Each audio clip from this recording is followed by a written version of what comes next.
आपका अपन आज हम अतीत भाग 3 का अगला पार्ट व्यापार से साम्राज्य तक पढ़ेंगे। इस पार्ट में हम पढ़ेंगे कि व्यापार से साम्राज्य उस समय पहले हमने पढ़ा क्यों, कब और कैसे। अब पढ़ेंगे उस समय कैसे व्यापार होता था और कैसे साम्राज्य विस्तार होता था। मुग़ल बादशाहों में औरंगज़ेब आखिरी शक्तिशाली बादशाह थे। सबसे आखिरी में मुग़ल में औरंगज़ेब ही था जो शक्तिशाली था और वो बादशाह था। उन्होंने वर्तमान भारत की बहुत बड़े हिस्से पर नियंत्रण स्थापित कर लिया। 1707 में उनकी मृत्यु के बाद बहुत सारे मुग़ल सूबेदार और बड़े बड़े जमींदार अपनी ताकत दिखाने लगे थे। उन्होंने अपनी क्षेत्रीय रियासतें कायम कर ली थी। जैसे जैसे विभिन्न भागों में ताकतवर क्षेत्रीय रियासतें सामने आने लगी, दिल्ली अधिक दिनों तक प्रभावी केंद्र के रूप में नहीं रह सकती। 18वीं सदी के उत्तरार्ध तक राजनीतिक क्षेत्र पर अंग्रेजों के रूप में एक नई ताकत उभरने लगी थी। क्या आप जानते हैं कि अंग्रेज पहले एक छोटी सी व्यापारिक कंपनी के रूप में भारत आए थे और यहाँ के इलाकों पर कब्जे से उनकी ज़्यादा दिलचस्पी नहीं थी। तो या तो फिर ऐसा कैसे हुआ कि एक दिन वे इस विशाल साम्राज्य के स्वामी बन बैठे। इस अध्याय में आप देखेंगे कि कैसे हुआ। मतलब अंग्रेज आए थे तो खाली वो व्यापार करने के उद्देश्य आए थे, लेकिन जब यहाँ उन्होंने भारत की यहाँ पे ऐसी कुछ चीज़ें देखी वो यहीं बस गए और उन्होंने यहाँ पे एक विशाल साम्राज्य स्थापित कर दिया। ये क्यों हुआ इसके बारे में देखो। पूर्व में ईस्ट इंडिया कंपनी का आना। सन 1600 में ईस्ट इंडिया कंपनी ने इंग्लैंड की महारानी एलिजाबेथ प्रथम से चार्टर अर्थात इजाज़तनामा हासिल कर लिया। इससे कंपनी को पूर्व से व्यापार करने का अधिकार मिल गया।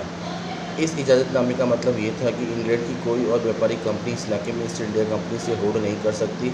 इस चार्टर के सहारे कंपनी समुद्र पार जाकर नए इलाकों को खंगा सकती थी। वहाँ से सस्ती कीमत पर चीज़ खरीद कर उन्हें यूरोप में ऊंची कीमत पर बेच सकती थी। कंपनी को दूसरी अंग्रेज व्यापारिक कंपनियों से प्रतिस्पर्धा का कोई भय नहीं था।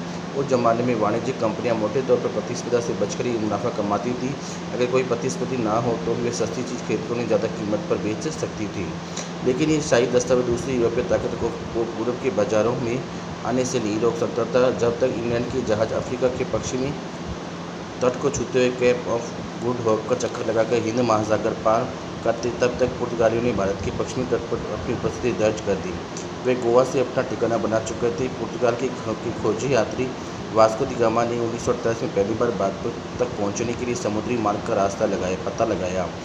17वीं शताब्दी की शुरुआत तक डच भी हिंद महासागर में व्यापार की संभावना तलाशने लगे थे। कुछ ही समय बाद फ्रांसीसी व्यापारी भी सामने आ गए।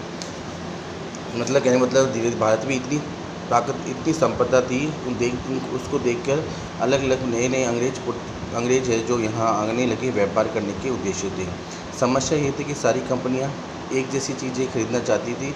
यूरोप के बाज़ारों में भारत के बने बारीक सूती कपड़े और रेशम की ज़बरदस्त मांग थी। इसके अलावा काली मिर्च, लौंग, इलायची और दालचीनी की भी ज़बरदस्त मांग रहती है। यूरोपीय कंपनियों के बीच इस बढ़ती प्रतिस्पर्धा से भारतीय बाज़ारों में इन चीज़ों की कीमतें बढ़ने लगीं और उनसे मिलने वाला मुनाफा गिरने लगा। अब इन व्यापारिक कंपनियों के फलने फूलने का यही एक रास्ता था कि वे अपनी प्रतिस्पर्धा कंपनियों को ख़त्म कर दें। लिहाजा बाज़ारों पर कब्जे की सोड़ ने व्यापारिक कंपनियों के बीच लड़ाइयों की शुरुआत कर दी।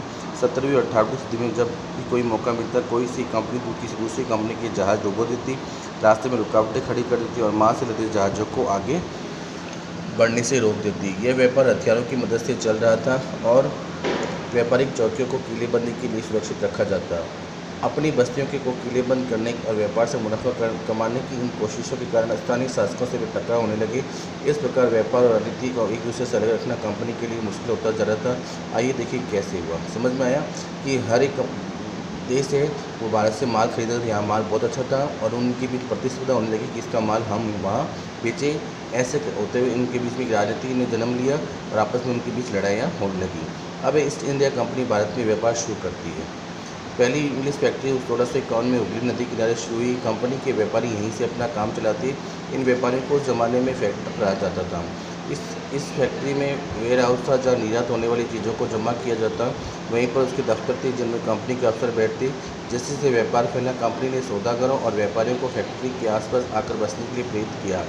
1996 तक कंपनी ने इस आबादी के चारों तरफ एक किला बनाना शुरू कर दिया। 2 साल बाद उसने मुगल अफसरों को रिश्वत देकर 3 गांवों की जमींदारी भी खरीद ली। इनमें से एक गांव कालीकट था जो बाद में कोलकाता बना। अब इसे कोलकाता कहा जाता है। कंपनी ने मुगल सम्राट औरंगजेब को इस बात के लिए तैयार कर लिया कि वे कंपनी को बिना शुल्क चुकाए व्यापार करने का फरमान जारी करते। कंपनी ज़्यादा से ज़्यादा रियासतें हासिल करने और पहले से मौजूद अधिकारियों का ज़्यादा से ज़्यादा फ़ायदा उठाने में लगी हुई थी। उदाहरण के लिए औरंगजेब के फरमान से केवल कंपनी को ही शुल्क पूर्वक व्यापार का अधिकार मिला। कंपनी के जो अफसर निजी तौर पर व्यापार चलाते हैं उन्हें ये छूट नहीं थी, लेकिन उन्होंने भी शुल्क चुकाने से इनकार कर दिया। इससे बंगाल में राजस्व वसूली बहुत कम होगी। ऐसे में बड़ा बंगाल के नवाब मुर्शिद कुली खान विरोध क्यों नहीं करते। मतलब धीरे धीरे व्यापार में ऐसे मुश्किलें आने लगी, जिससे उनके आपस में विरोध पैदा होने लग गए। प्लास्टिक की जंग इसलिए महत्वपूर्ण मानी जाती है। अब व्यापार से युद्धों तक 18वीं सदी की शुरुआत में कंपनी और बंगाल के नवाबों का टकराव काफ़ी बढ़ गया। औरंगजेब की मृत्यु के बाद बंगाल के नवाब अपनी ताकत दिखाने लगे। उस समय दूसरी क्षेत्रीय ताकतों की स्थिति भी ऐसी थी। मुर्शिद कुली खान के बाद अली वर्दी खान और उसके बाद सिराजुद्दौला बंगाल के नवाब बने। ये सभी शक्तिशाली राजा थे। उन्होंने कंपनी की रियासतें देने से मना कर दिया। व्यापार का अधिकार देने के बदले कंपनी से नजराने मांगे, उसे सिक्के डालने का अधिकार नहीं दिया और उसकी किलेबंदी को बढ़ाने से रोक दिया। कंपनी पर धोखाधड़ी को आरोप लगाते हुए उन्होंने दलील दी कि उसकी वजह से बंगाल सरकार का राजस्व वसूली कम होती जा रही है और नवाबों की ताकत कमज़ोर बढ़ रही है। कंपनी टैक्स चुकाने को तैयार नहीं थी। उनके अफसरों ने अपमानजनक चिट्ठियां लिखी और नवाबों ने उनके अधिकारियों को अपमानित करने का प्रयास किया। कंपनी का कहना था कि स्थानीय अधिकारियों की बेतुकी बातों से कंपनी का व्यापार तबाह हो रहा है। व्यापार तभी फल फूल सकता है जब सरकार शुल्क हटा ले।